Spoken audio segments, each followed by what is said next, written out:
And back here at home, many are asking the question, should the U.S. have gotten involved in the conflict between Israel and Iran? 2822's Avery Nape spoke with some locals about the U.S. involvement in the war. Avery?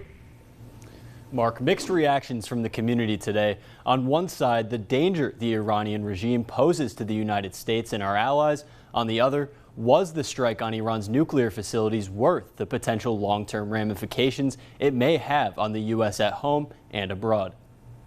A stop at the Arena hub brought opposing opinions on the U.S. bombing of Iranian nuclear sites. I think the best thing is what happened, because with a nuclear weapon, with a regime like that, it's very dangerous for the entire world. I think it's a tragedy on both parts. I think it was motivated by Trump.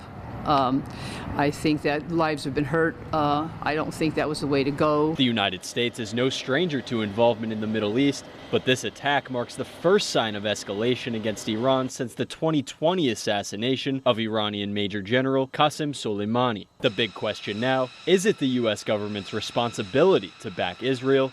And if so, was the attack the right move? I feel it was going on for years, and finally it came to this point. I think it's right, definitely. You hate to see human life get lost, but it's better maybe some now than thousands or millions later. I think there's a lot of things going on behind the scenes that we don't know. So with that said, I hope that we stop all of this and just look to what's important for mankind. Pennsylvania Governor Josh Shapiro addressed the situation during his visit to Pocono Raceway Sunday, condemning Iran's nuclear interests. I will say, with regard to the Iranian nuclear program, it was obviously very, very dangerous.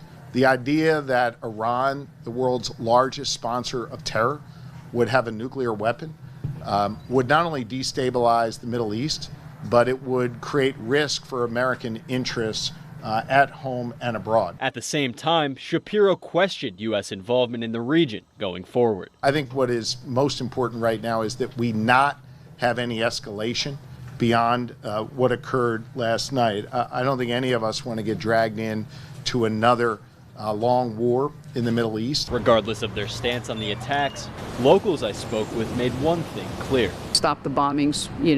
I think that's what everybody wants. Any human being wants peace. Peace is everything. We got to get along. It's just, life is so short, why should we be going at each other? It makes no sense. We're all on this planet together.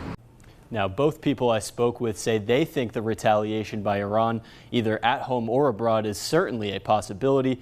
Governor Shapiro says there is currently no threat to the Commonwealth and that he and his team are remaining vigilant to keep residents here in Pennsylvania safe. Live in studio, Avery Nape, 2822 News. Avery, thank you.